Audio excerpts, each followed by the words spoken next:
Hi, everybody. Welcome back to, I can't believe it, day 5 of the Revitalize Your Midlife Symposium, where we are taking this journey through the wonders of midlife together. It is June. We're not just celebrating this symposium, it's also my birthday month. So if you're a June baby, whoop, whoop. And do you celebrate all month? Another whoop, whoop, because I do. So this is a reflection of my personal why is that everyone has the right to feel good in their body. And it's also part of my quest to be a lifelong learner. I love getting new information. Even as I age and I get older, I still want to know things. So midlife is a time of reflection, growth, and most importantly, opportunity. It's a stage where we can harness our experiences, embrace change, and step into the best versions of ourselves with confidence and grace. My mission in creating this symposium is to provide you with the tools, insights, and inspiration needed to navigate this exciting chapter, yes, I said exciting, of your life. So if you walk away with one golden nugget of info from this week, then I feel like this symposium was a success. I want to tell you that this event is being sponsored by Small Space Pilates, where you can benefit from fitness in your own home and to ensure that everyone can find the space to improve flexibility, strength, and mental well-being. And let's not forget those people. If you can't join us live, there's no need to worry. Every moment of this Revitalize Your Midlife Symposium will be available for replay. Whether you're seeking strategies to enhance your health, fitness, or overall well-being, this symposium is your gateway to a midlife filled with vitality and joy. So without further ado, I am thrilled to introduce Dr. LaKeischa McMillan. Her passion for helping women in perimenopause and menopause includes contributions that span from being a featured expert on Oprah, yes, the Oprah, own TV network, to being on the founding advisory board of the only FDA-approved physician-designed vaginal lube line, Momentum Intimacy. She's a gifted speaker, and you'll see why. She's an integrative OBGYN hormone specialist and Amazon bestselling author. Dr. LaKeischa helps women in perimenopause and menopause who are struggling with depleting hormones to get their hormones balanced, regain mental sharpness, and have energy to last the entire day. Dr. LaKeischa, welcome. Thank you so much, Kat. I am so excited to be here, and happy birthday month. I love it. I love it. I'm one of those that does the same thing during my month. So I love that. Well, Dr. LaKeischa, my first question, and before I go there, if you anyone who's watching, put your questions in the chat because Dr. LaKeischa will have a chance to answer those if you put a question in. So we'll take some time to answer those questions. Could you please tell our audience why this is such a big thing for you? You're a doctor, and you could have gone in any direction you wanted, but you chose this. Can you tell us your why for that? Oh my goodness. I love sharing this story. So thank you for giving me the opportunity to do that. I, say that it always sounds like exciting and wonderful to say, one Saturday night I was laying there watching TV. It was our regular family Saturday night activities, and my phone starts going ding, ding, ding, ding. It's the messages that are going off. And I'm like, what's going on? And one of my girlfriends in our girlfriends chat is like, excuse me, ma'am, do you need to tell us something? And I'm like, what is going on? And there's a screenshot that her mother had taken of me on the Oprah owned network. And I was like, oh, that's right. I did do that. Oh my gosh. Oh, that. You're right. And it was because there had been a while, a time span, a time lapse from the time I recorded that to the time it aired. And so, people will look at that and say, oh, you are now an Oprah owned featured expert, right? But it wasn't always that way, Kat. Okay, so can I be real with this symposium with your? Oh, please do. Please do. Awesome. I say that when you look back over your life, anybody when they look back, don't you recognize that there are dates, there are times, there are events that are just stamped right here. Like you cannot, they are what we would call a core memory, right? Yes. One of those dates is April 2nd, 2009. And that's the day my husband had to come to the hospital and tell me my father had passed away from complications of a stroke. Oh my. And then just 10 short months later, my grandmother passes away from complications from CHF, which is congestive heart failure. I am blessed to come from a 2-parent household. I come from a very tight-knit family. So this really just ripped the rug from underneath us and put us in free fall. And I was just like, oh my goodness gracious, what has just happened to my life? Right? And so as I'm trying to pick up these pieces, as I'm trying to actually stop the free fall, which we all know that, you know, when you're dealing with grief, that's a whole nother topic and subject. Yes. I remember sitting on labor and delivery one night and my blood pressure was 160 over 110. And the nurses looked at me and said, "Do you need to go to the ER?" And I was like, well, no, I mean, I'm okay. But I sat there in that moment and I said, Lord, I need an exit strategy, because my pager would go off and I wouldn't want to talk to my patients. I would get irritated with the staff, and that was not me. And so as I began to peel back the layers of grief and go through therapy, I need that t-shirt that says, I believe in Jesus, but I also have a therapist, right? I say, you know, I love that I found therapy at that point. And I started realizing that I could show up for women in a new and different way, because my own body was changing. And I was trying to figure out what was going on. And so as I began to take a step back, I took a sabbatical. And I remember calling my office manager 2 months into my sabbatical, and she finished the sentence for me. I said, hey, so she said, "You're not coming back." Like, no. And she was like, "And that's okay." And as I began that journey and started understanding how hormones change as we get older, and this new term in the lexicon is even in medical lexicon of perimenopause. I remember in residency it was premenopause, and now it's evolved to perimenopause and menopause, how this shows up. And I was like, oh my goodness. I started realizing and actually owning that I'm a great teacher and I can take complex concepts and make them very understandable.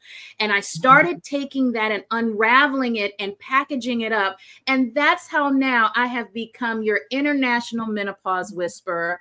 I actually help women, and I take and validate their symptoms in perimenopause and menopause. I help them crack their hormone code, and then I build a specialized, a personalized symptom solution blueprint for them. Where were you like 15 years ago, Dr. LaKeisha? I needed someone like you to be in my corner.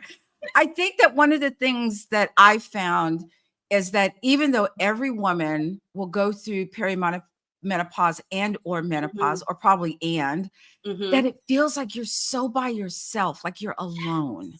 Yes. Can you speak to that a little bit?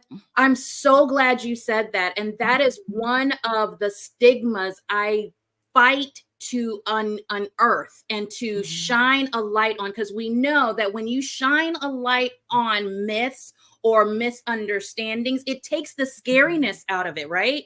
It takes the boogeyman out of it, is what I say. And so I say, you know, a lot of women, what I believe has happened over the years is that women were cultured and expected to be quiet when it came to our bodies, okay? And we were told, no, that's not what you're feeling. That's really not what's going on. And we were not allowed to have a lot of agency to come forth and say, no, something is different. And and I'm doing what you have recommended so far, it's not working for me. And so when I validate their symptoms, because women come to me and they'll say, it's so funny when they come to me and they give me their laundry list of what's going on. I stop after they finish, I stop and say, and I'm going to date myself here. I wish I had a tape recorder so I could just push rewind and play, because you're not alone. And the minute I say that, I see their shoulders relax. Drop. Oh, I man. see the expression in their face relaxes, and they go, oh, thank you. Yes. Because a lot of them have been told, one, you're too young. They've been given this concept or this belief that perimenopause and menopause is simply a numbers diagnosis, and it's not. And then they're told, oh, you know, it's not that bad. You just have to hold on for a little while longer and it'll all be over. Well, what's going to be over? Because we are finding that it's 100+ symptoms that vary in intensity and when they show up. Yes. Well, I think the other thing too is that even when you try to advocate for yourself, sometimes you're told, well, you know, you are getting older. You just have to learn to expect it. And I'm not going to say what I was going to do, but I tell women, don't accept that. Yeah, don't accept that. I totally am with you. And I agree with what you're saying, because you have to be an advocate for yourself. You have to say, you know what? No, well, thank you for your insight, because your insight is only taking me so far.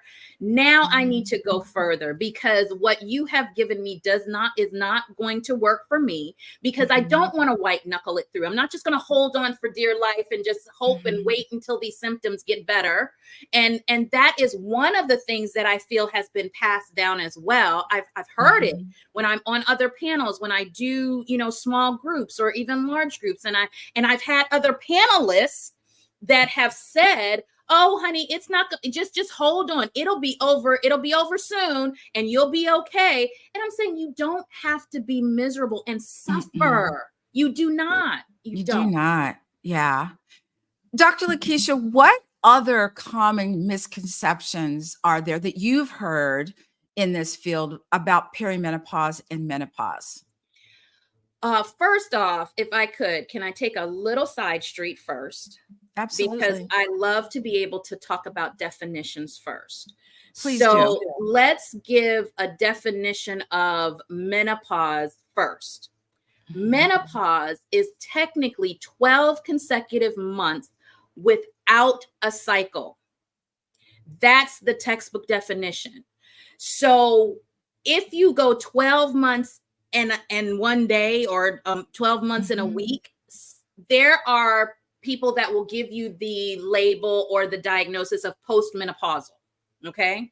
And this is important because if you go 12 consecutive months, don't have a period, and you are not on hormone therapy, you're not on anything, and you have a period, which we call postmenopausal bleeding, we have to make sure and rule out that there's any uterine cancer. Right. Now, I'm not saying that postmenopausal bleeding automatically means uterine cancer. I'm saying it's one of the differential diagnoses we need to rule out. Now, I stopped using the term postmenopausal because I started seeing that women felt as if they were going back to something once they got through this menopause. They were like, if I can just get through this menopause thing, I'm good. I'm golden. And my body's going to snap back, and my snatch is going to be back, and my libido's coming back. Everything's coming back. I just need to get through this other side. I was like, no, you need new tools to handle this new body. That's what it is. Yes. Now, perimenopause. Unfortunately, I'm going to probably shock some of your community. I call it purgatory, unfortunately. That's how it felt. Yes, because it can last 5, 7, 10, 15 years, Kat, before menopause comes into the picture. That's crazy. And this is where the misconception comes in. This is where we're coming back on the main road now. Mm-hmm. This happens because your hormones that your body was used to when you went into puberty, that started going up to certain levels and dropping at a consistent interval, your cycle, stopped doing that. They stopped going as high as they used to. They stopped dropping as low as they used to. They stopped doing the exact interval. It started either stretching out or coming closer together.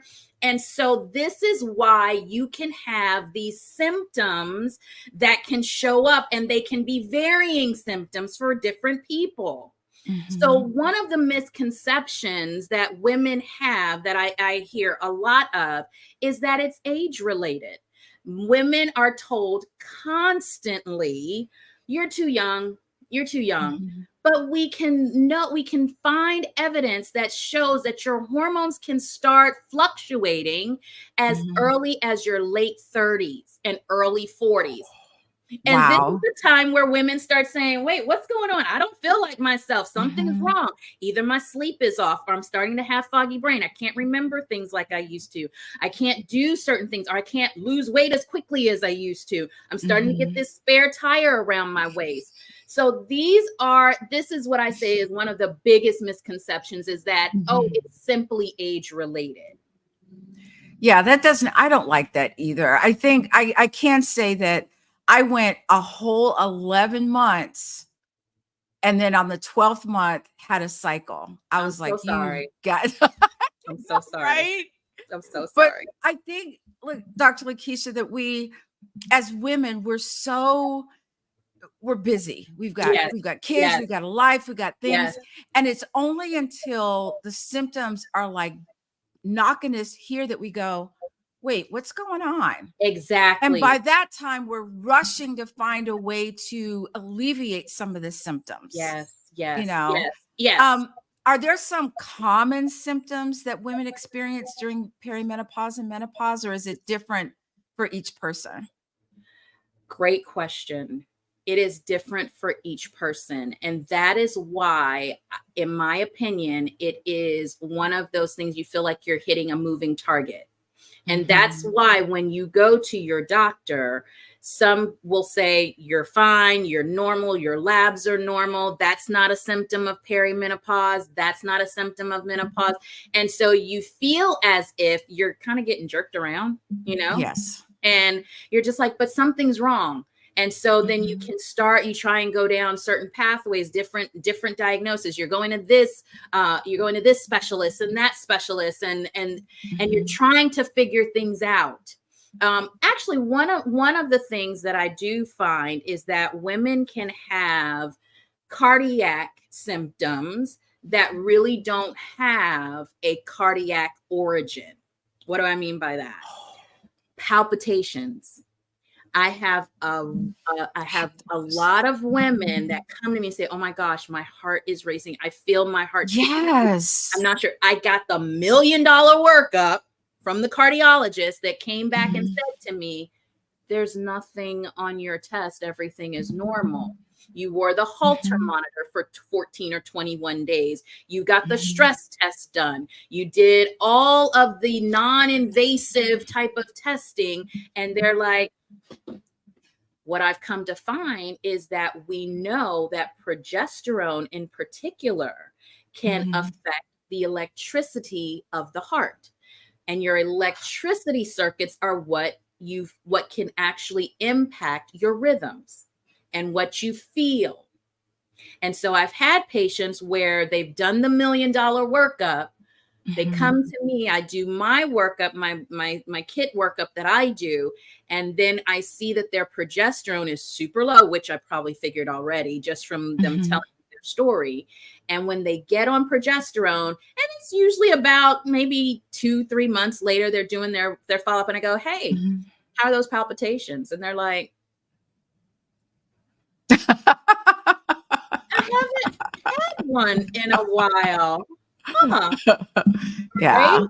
So, It's scary though. It's it scary is. when you lay down and your heart's doing this and Yes, you sit up and you're like, what's going what's going on? exactly. Or you get a diagnosis of anxiety and you're put on Yes. anti-anxiety meds. And I'm not Mhm. saying do not go and get these worked up, because you have Right. to rule out the big bad ugly sick. Exactly. Exactly. Because hormones, when they do fluctuate, because they had a purpose, they can Mhm. show up. You can show up with another diagnosis that really does need to be, addressed Mhm. by other means. So I Yes. want everybody to make sure that you are safe. Make sure that Mhm. you're safe. Absolutely. What Mhm. I also say is, if you do the workup and do not get a name for a diagnosis in that particular area, what I mean is like cardiology or GI or something like that, make sure that you're following up with your hormone specialist like myself, so that we can step in and say, hey, let's look at your hormones. Let's see what's going Mhm. on, and let's help out this Mhm. cardiac symptom. Let's help out some GI symptoms. Let's help out some neurologic symptoms like the brain Mhm. fog and things like that. I had a scenario where I was talking with a woman who, we were talking about perimenopause and hot flashes, and I was like, "Oh, these hot flashes are just crazy." And she goes, "Oh yeah, I had one." And I was like, "Don't tell me that. Don't tell me you just had one hot flash. That's so not fair." Exactly, exactly. Oh my gosh. And that's what I tell patients all the time. Everybody is different. Everybody. And so, oh my gosh, one of my yoga instructors a while ago had a saying: comparison is the thief of all joy. And so if you start comparing your journey to someone else's, it Mhm. can really steal your joy. And this is Mhm. where I would say, make sure you understand everybody's symptom is different, and the Mhm. intensity of those symptoms are different. And if you have an intensity that's different from someone else's, it is not a Mhm. moral failure on your part. It is different physiology. That's it. Right. Wow. Dr. LaKeisha, let's say you have a woman who has been having perimenopausal symptoms for a while. She finally thinks, okay, I must be going through perimenopause.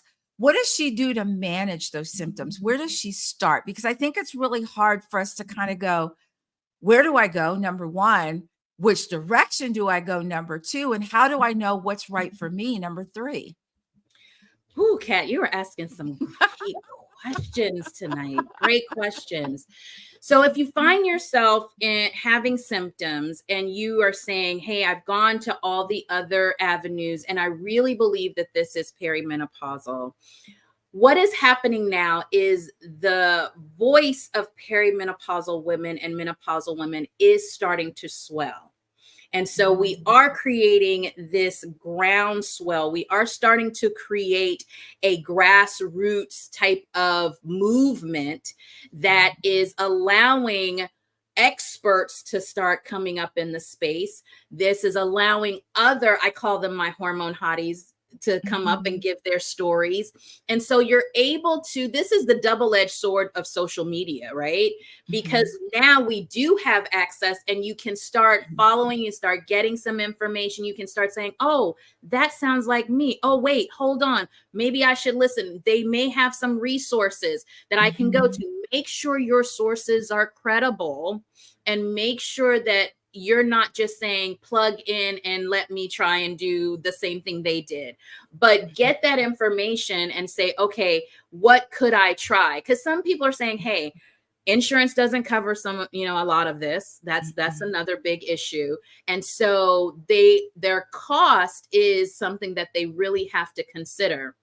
And Yes. so doing some of their own DIYing can be, can help mitigate some of the symptoms. It can be a Mhm. supplement that will probably work for them, or it can be some type of lifestyle change that can help. Mhm. Some women have figured out that certain foods can trigger intensity of hot flashes or certain activities. I have another super friend of mine. I call y'all all my super friends. And I have another super friend of mine that is a menopause nutritionist. And she was talking about her own journey and how she noticed washing her dishes in warm water triggered hot flashes when she started having them. So she had to wash her dishes in cold water now. Wow. So these are different things like I'm saying, lifestyle changes. Sometimes we may even have to do some real, I call them CTJs, like Brene Brown calls them, come to Jesus conversation.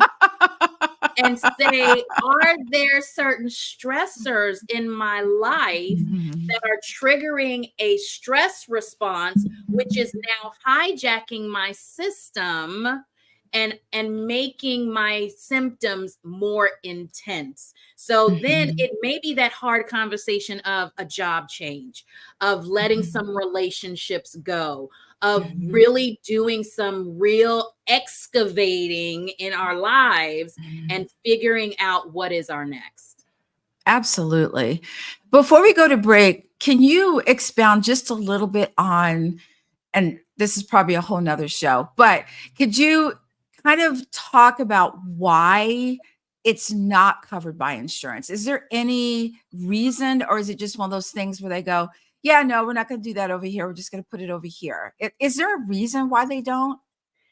In my opinion, the reason it's not covered by insurance is because the women have not been studied as not intensely, as extensively as men have. And it's because of our cycles. A lot of times, if you look back historically, and I was having a conversation with Dr. Carrie Jones, and we were talking about this, and she said, if you look historically at the studies and who was included, who was in the sample, they actually excluded women because of our cycles, because they could not control that variable. Because when you do studies, you want to be able to control your variables and be able to say, okay, this is pure data that I'm getting. We need to be studied because of our cycle, because we're different. And so a lot of it was extrapolating from men. Oh, this is how we're going to treat, adults. So what has happened is that we don't have a lot of data that we can point to and say, this is what's happening. And so here's how we're going to address it. The other big thing is the WHI study really hurt instead of helped women's health. And it was one of those things that kind of happened on the back end, because they really, with good intentions, tried to set up the study. The initiative is called the Women's Health Initiative, because they were trying to study women. They were saying, hey, how can we help decrease morbidity and mortality of the three big things that kill or harm women? And that was cardiovascular disease, osteoporosis, number 2, and breast cancer, number 3. And so the hormone arm of the study was halted early because there were some end products, or end outcomes is what I should say, that popped up that they were like, whoa, this is not safe. We need to stop. Wow. And doing that, medicine really didn't take the time. And I say it all the time, we didn't have a great PR department. We really don't. To really excavate that and say, how does this actually impact us in the wild? And how does that look going forward? Is that changing now? Are they starting to do more, I don't want to say tests, I guess that's not the right word, but are they realizing that all women are going to go through this at some point? And that is starting to be the overarching theme and acknowledgement, because like I said, we have started saying something. Women are not silent anymore, and we are really saying, hey, I don't feel good, and this is not how I'm going to live the last third of my life. I'm going to be in this for a third of my life, and I'm not going to be this miserable. This is just unacceptable. And so now they are trying to, I think we're trying to figure out, how do we even look at it? How do we even structure it? How does it look? Those type of things. All right, we're going to take a short break and then we'll come back and Dr. LaKeisha is going to talk about nutrition and diet.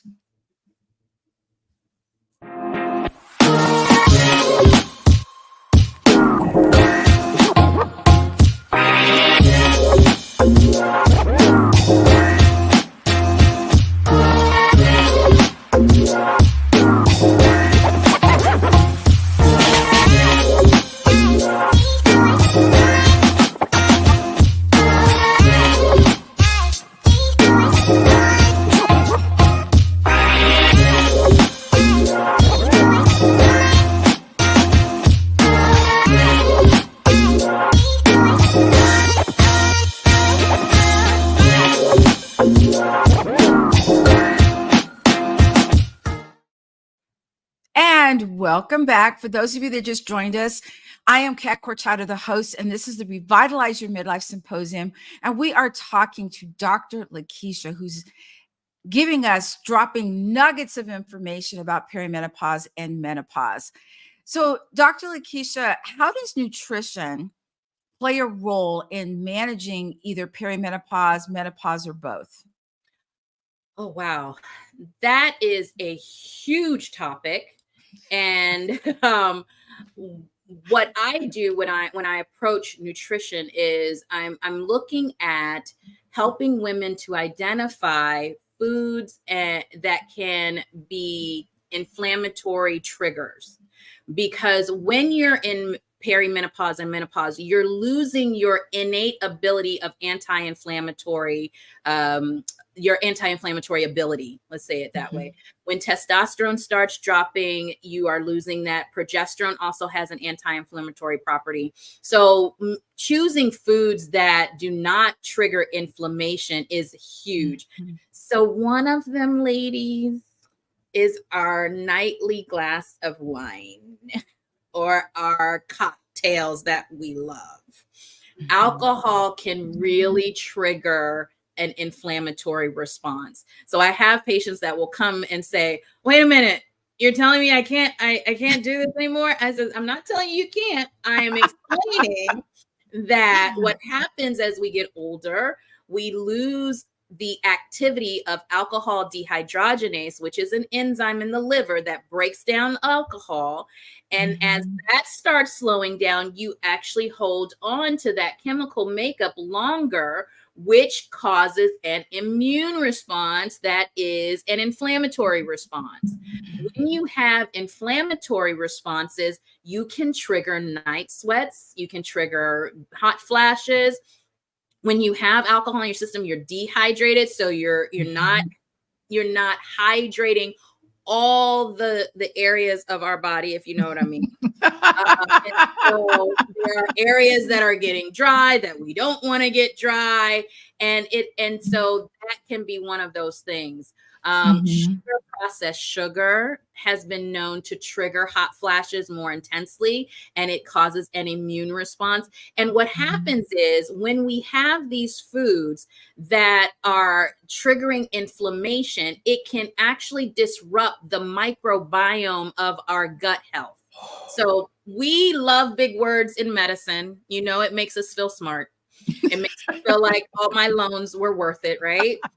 So microbiome is simply a way to say there's bacteria that belongs in the small intestines that should be there, that should stay there. There's bacteria that belongs in the large intestines. And these bacteria literally will feed on substances in our gut that help you process your hormones. That will help you to have this balance, this nice microbiome that will help keep your stomach flat, that will help you with metabolizing your sugar, that will help keep you insulin sensitive and not insulin resistant, and increase your risk for diabetes and obesity. You know, so this is where I come from a realm of nutrition. And as far as specifics and really diving deep into what you should or should not eat, there are tests that I can run that will show you that. And then I hand you over to the nutritionist that can really help you put together the plan. Yeah, I went down the rabbit hole of the microbiome. I get on these tangents of things, and I saw a documentary about the microbiome, and I was just fascinated in how they're looking at it could be the lack of bacteria in your Yes. microbiome can lead to other diseases. Yes. And so we're actually having a microbiome expert on tomorrow, which I'm super excited about. But I think that, you have to start you have to start changing things. I mean, Yes. you can keep it the same way, but you're going to be miserable. So Yes. you have to start to say, what can I pull away? And my husband and I started um decreasing, or we just eliminated ultra high processed foods out of our Yes. diet. Yes. And Yes. so, are we better for it? I don't know, but I'm going to say yes. I'm gonna say yes. I'm gonna say yes for you. You hear my southern accent came out because I really agree with you. So I'm gonna say that's a yes, because when you take out processed foods, your body does not have to work super hard to break things down. Our body looks at food as fuel. And when we put it in, it says, okay, what can I do with this that you just gave me? Oh, this, I can break this all the way down and it becomes a carbohydrate. That's a sugar. Oh, I can take this and break this all the way down into an amino acid, which is the building block for a protein. Oh, this is fat. I can take this and break this down here. Oh, these are minerals and phytonutrients. I can break all this down and I can use them in various different reactions in the body that can be helpful for you to just function every day. So that is why I say yes. Take out, if I had and I can't remember who said this, but I heard this one time. They said, if you take a package and you turn it over and you cannot read the ingredients, and there are more than 3 or 4 ingredients, it probably shouldn't be inside your body. Now, do I always make the right choices, even myself? No. What we're saying is be more aware. And so that you can see, oh, wait, I ate this today. That didn't work so well with me. Because when we were younger, we could go. I mean, when you're in college and you're doing finals and whatever, you're doing. We ate all the things, didn't we? We ate all the All things. the things, right? Now you really have to be selective. You really have to I say, think of your plate as a clock. And so from 12 to, so if you have a round plate and you're thinking of it as the clock, and you have your 12 o'clock, your 3 o'clock, your 6 o'clock, your 9 o'clock, from 12 to 6 o'clock should be the colors of the rainbow: green leafies, your lagoons, your deep purples and reds, and just beautiful colors. From the 6 to the 9 o'clock can be your protein. And so that can be leaner proteins, because as we get older, like you said, some of us even genetically can not even break down some of the proteins. So that can be more of, if you're doing plant-based. From 9 to 12 o'clock, that can be your carbohydrates, and they can be complex carbohydrates. So these are your root vegetables. So I have Caribbean background. So I think of what we call yam. So there is a yam that grows in the ground, and it's white in Jamaica, and that has deep roots. So So when I say complex carbohydrates, it takes your body a while to break it down, which helps with your blood sugar regulation. Yes, it does. So these are the things you're looking for: sweet potatoes, cassava, even, things that grow in the ground that you have to go and kind of pull out. Right. I have a question for you. It's a fact check I'm doing for myself. Sure. So you were talking about the liver. Is it true that what your body doesn't recognize, it just goes, yeah, that's fat. Go to the fat. Is that true? I have not come across that concept. What I will say is that if your body doesn't recognize it, what I've found is that it actually stimulates an immune response. It actually thinks of it as it's something it needs to get rid of. and kill. And so that's why when you're taking in all these chemicals and your body breaks down and it sees this, it goes, oh, wait, is that like that bacteria we saw a few months ago? Is it like that virus that we saw that we have? Maybe, okay, well, why don't we just stimulate the immune response to come out and try and kill it and get rid of it? And that's the way I have been taught to think of. If the body doesn't recognize something, it attacks it and it stimulates the immune response. What liver does when you have excess sugar is where the sugar can get repackaged and sent to the liver as fat. Ugh. Yeah. Maybe that's what I was thinking about. I do know that when I eat, I try to eat, I have my protein, I have my vegetables, and I have my carb. And I try to go protein, vegetable. And by the time I get to my carb, it's kind of like, I kind of want it and kind of not want it. You know, I eat a little bit of it. That's a great concept. That's a great concept. I like that. I like that. And thinking of always keeping a carb though in your rotation is really important, because our brains really need fat and carbs. It needs fat and sugar. That's what it runs on, those fuels. Absolutely. And so you do need that to make sure that you can think, you can process, and that you can actually function. Can I say something? One thing here. I want to go back to something in the first segment. I saw somebody say that their OBGYN told them that doctors aren't trained in medical school to deal with menopause. Absolutely correct.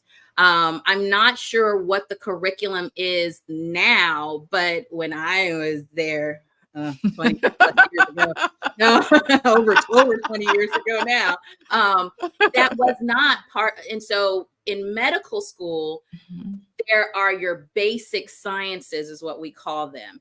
And that's done in your first 2 years. In years 3 and 4, you do your clinical rotations where you rotate through the different areas of medicine.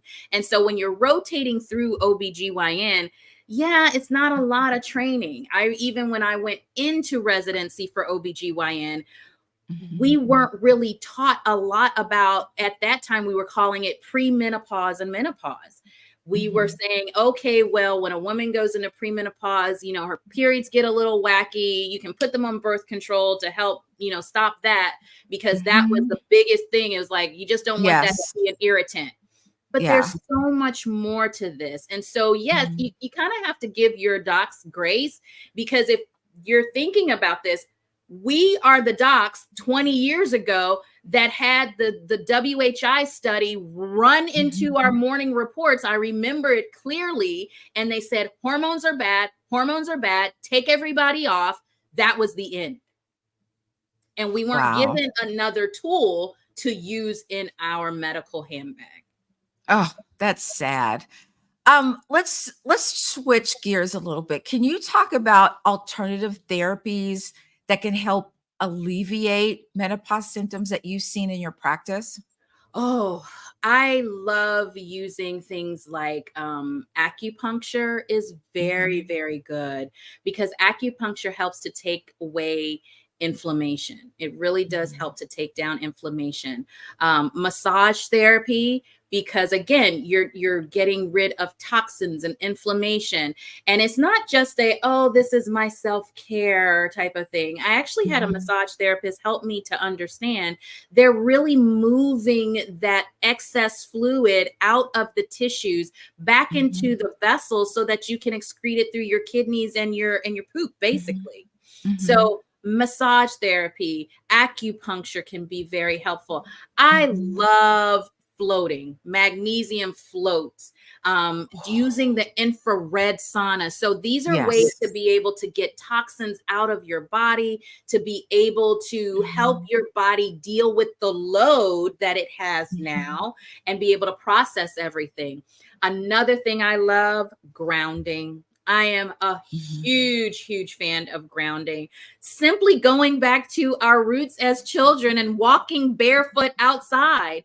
It's so interesting. Another side street that I can take with this particular concept. My son was, he does remote learning, and his teacher that was on the day for his science class, he took a screenshot and sent it to me, and he was talking about grounding and how grounding is the exchange of electrons and ions into the earth that you discharge from your body. And he was like, Ma, I got it. And I was like, yes. He was like, now I understand it. Because I would have them grounding when they were little. And they were like, why are we walking barefoot outside? I don't like feeling the grass. Like, what is this? I was like, you need to ground because you all are a little woohoo right now. And I need y'all to calm down. And you could tell it on their face. Like they would literally just go, oh, okay, we can go back inside now, you know? Yeah, I remember summers of we either wore flip-flops or we were barefoot. Yes. We didn't wear, shoes. Who does that during the summer? That's craziness. Exactly. Yeah. Exactly. Dr. LaKeischa, how important is exercise in managing some of all of this stuff that's going on? It is so important because exercise helps us with a lot of different areas in our wonderful maturing body. Exercise helps us with strength. Exercise helps us with balance. Exercise helps it's almost like it helps keeps a lubricant in your body so that your joints can stay nice and lubricated. It helps with mentation. It helps our minds to stay nice and sharp. It helps our body to be able to keep its metabolism going so that we can help our weight management and be able to help with sugar regulation, because studies have even shown that if you go out and walk just 10 minutes after you eat, your insulin sensitivity is tremendous. What it does is it calls the sugar out of the bloodstream and says, hey, come here, go into that big muscle that's walking. And we need some fuel. So why don't you go to the quads? Why don't you go to the hamstrings? Because she's actually walking. And I'm not saying you have to go and do a whole 45 minutes or an hour and come pouring. No, 10 minutes. It's called exercise snacking. And if you do exercise snacking, yes, throughout the day, it is just as effective as taking a block of time and doing a block of exercise at that time. I talk a lot about the 11-minute workout, and I got it there was a study, and they were talking about high intensity interval training, about what it does. And I thought, wow, what if people just did 11 minutes to start their workout? I love it. I love just and 11. Everyone has 11 minutes, right? 11 minutes. And I saw Yvonne doing her 11 minutes, and I love it. I absolutely love it. I think that is awesome. Yes. I love that. Let's talk about hormone replacement therapy. I am a huge fan of bioidentical hormone replacement therapy, only because and I'll put it to you this way, it made me feel normal. Okay. My brain was working. My body was obeying me most of the time. I felt normal. Can you talk about hormone replacement therapy? Because I still think that there are women out there that feel as though, ooh, no, I can't do that. But I think things have changed a lot. Oh, absolutely. So this goes back to that WHI, the Women's Health Initiative. And what was born out of that is that there were some people that were like, look, we really need to figure this piece out. Like, what is going on? And so bioidentical hormone replacement therapy is where you use bioidentical hormones, which means that this is a hormone that is made to look just like what your body used to make. It is structurally identical. So if you were to take the chemical structure of, say, progesterone, of a bioidentical progesterone, and a chemical structure and the biological structure of progesterone, and put them side by side, they are the same. And it's usually made from some type of organic source, is usually the foundation. So for instance, that yam I'm going back to, it usually will use yam as the basis, and they'll build that structure, and they'll build progesterone, which is bioidentical. What that means is that when you take that in, however you're going to take that in, through a cream, through transdermal, through a pellet, through oral, your body sees it and goes, I recognize that. I know what that is, and I know what to do with it. I know how to break that down, and I know what to do with the metabolites that come from breaking that down. What metabolites are is when you take a substance and you break it down, you get something new.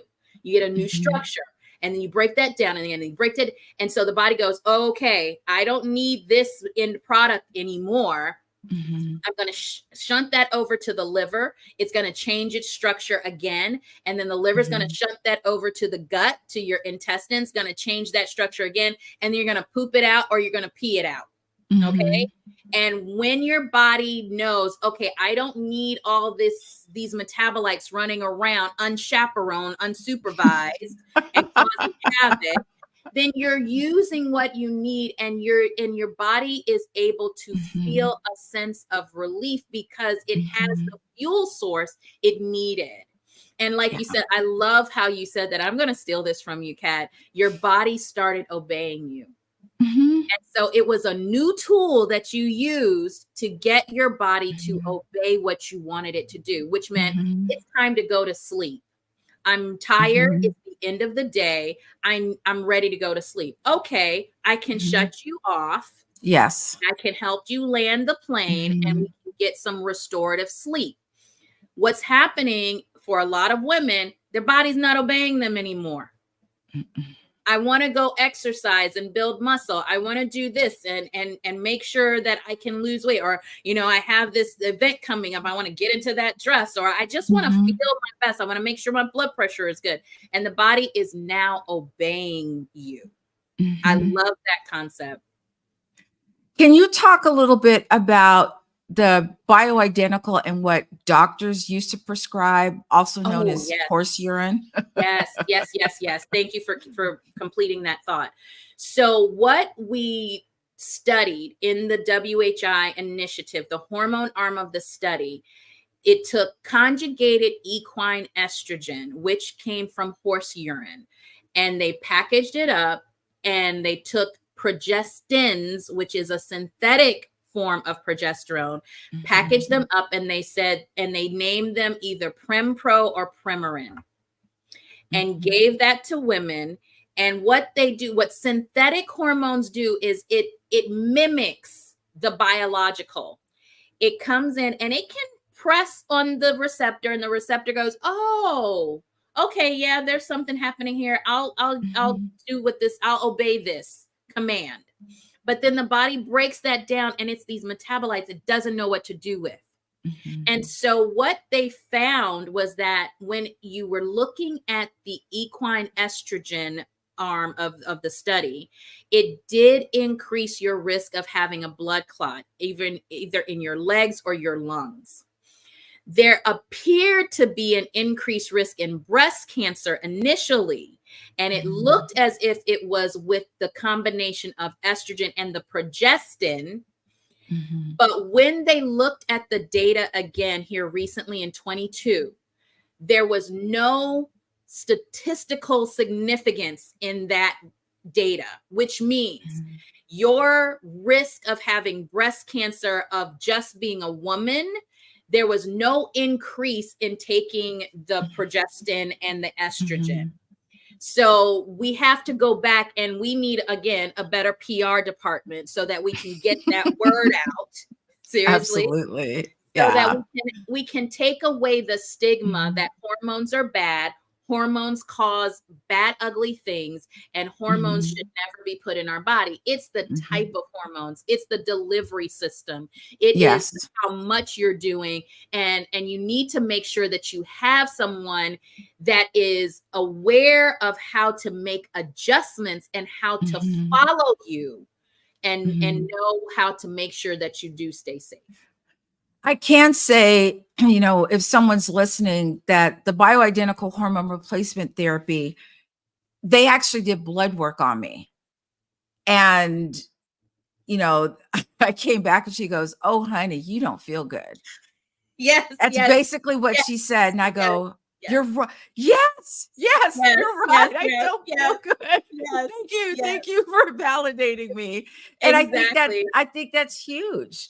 Because then you start thinking, is this in my head? Is this, what's Right. wrong with me? Right. You know, you try to do your own thing and fixing it, and it doesn't work No, it at doesn't. all.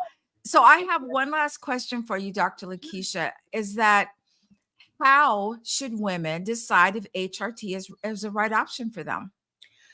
I say, and that's such a great question. I know I keep saying that, but you're asking these wonderful questions that are pulling out this wonderful conversation.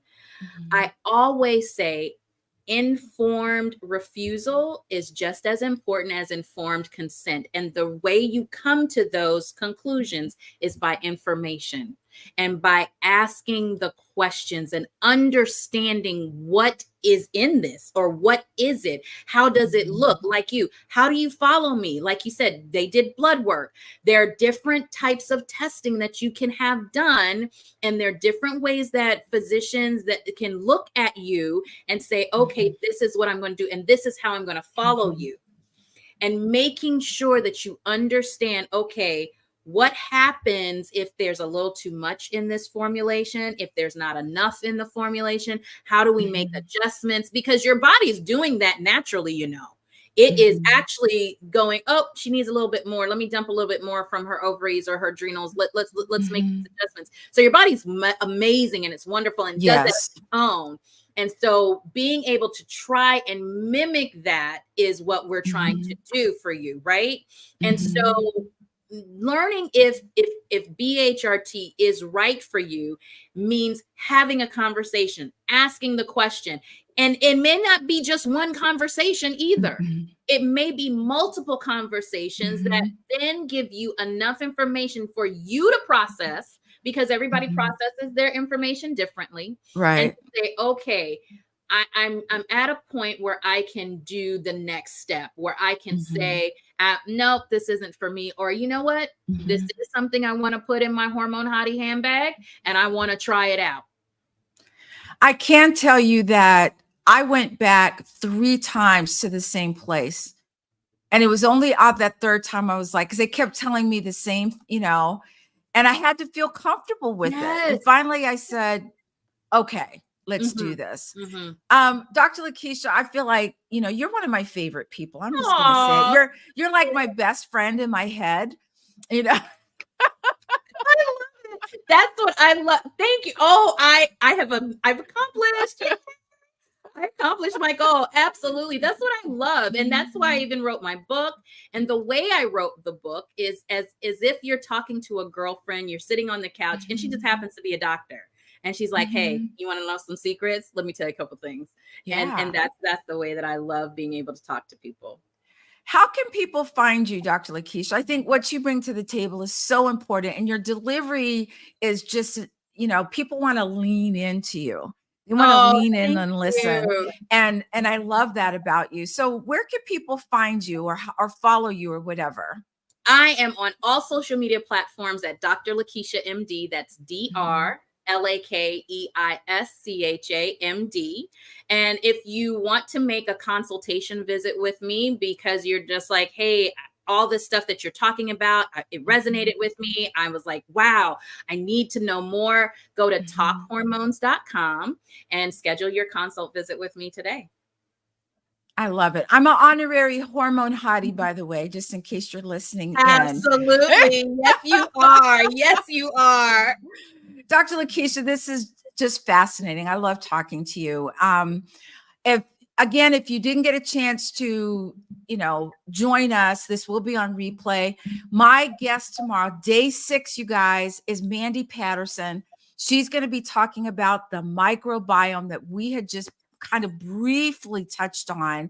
But, you know, bring your questions if you want to listen in. I'm super excited. Dr. LaKeisha, you're amazing. You know, you're so amazing.